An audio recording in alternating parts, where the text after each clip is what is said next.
This has to be the right way.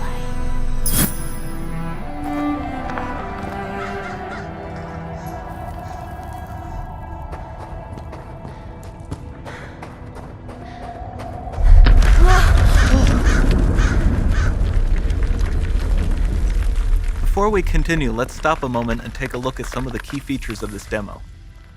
Much of what you see was built with Quixel Megascan assets, but instead of using the game versions, we used the cinematic versions, which would typically only be used in film. There are around 1 million triangles each, and thanks to virtual texturing, they all use 8K textures as well. Nanite can render an insane number of triangles very quickly.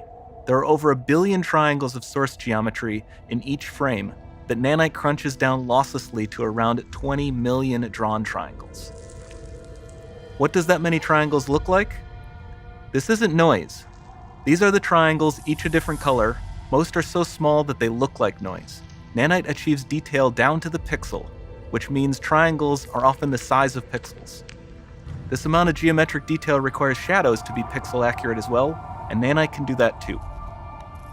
Speaking of lighting, all of the lighting in this demo is completely dynamic, with the power of Lumen that even includes multi-bounce global illumination.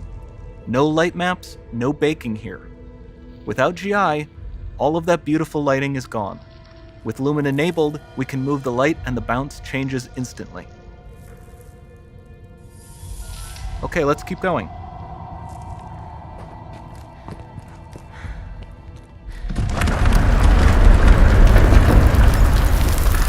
We've made some great additions to our audio system as well. Convolution reverb allows us to measure reverberation characteristics of real spaces, like actual caves that we sampled, and reproduce them in virtual spaces. Sound field rendering allows us to record and play back spatialized audio.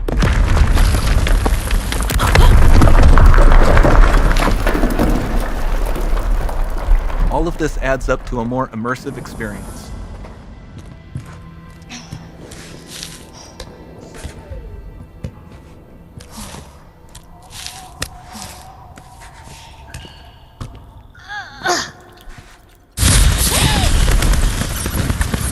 This swarm of bats was created with our Niagara effects system. Particles in Niagara can now talk to one another and understand their environment like never before.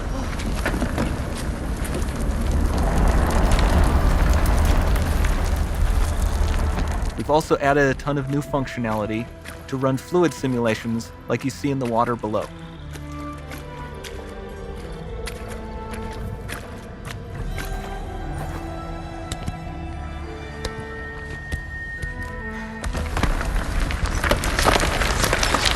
The demo runs on our chaos physics system. Here we are using it to accurately simulate the rigid bodies of the falling rocks and the cloth of her scarf.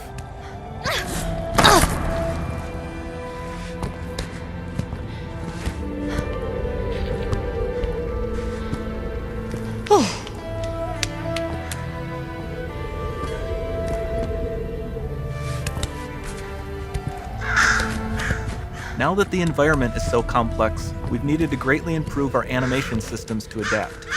We've added predictive foot placement and motion warping, which dynamically modifies IK and body position to look more natural.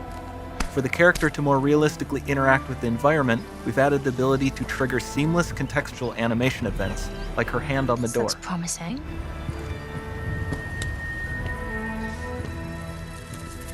Dynamic GI is amazing, not just for speeding up iteration, but also for its impact on gameplay. Nice. Any light source can move while still having beautiful bounce lighting. Dynamic illumination means specular as well, which you can see on all the metal surfaces. You can even see the Niagara-powered bugs reacting to the light. Lumen not only reacts to moving light sources, but also changes in geometry.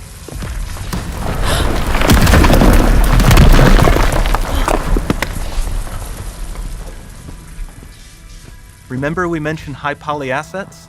This statue was imported directly from ZBrush and is more than 33 million triangles. No baking of normal maps, no authored LODs.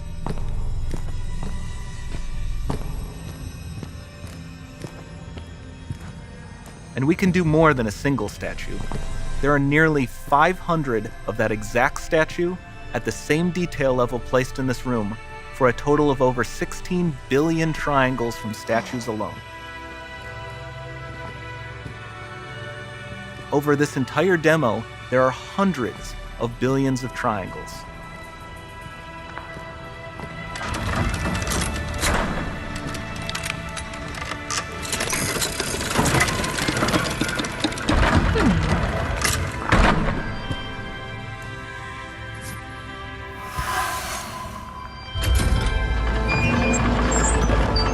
So with Nanite, you have limitless geometry, and with Lumen, you have fully dynamic lighting and global illumination, all running on a PlayStation 5.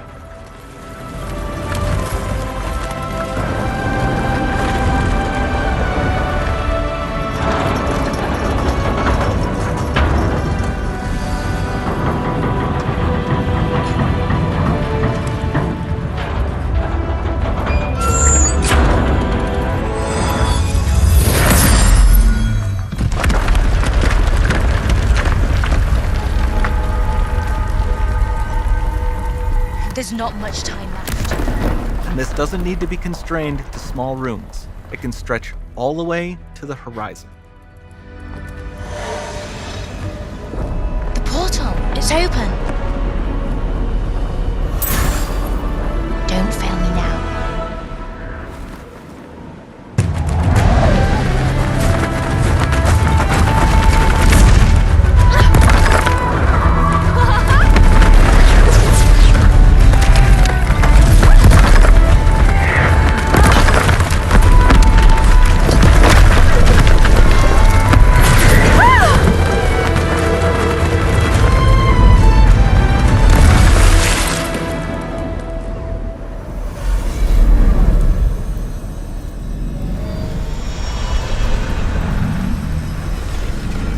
Time to see what's next.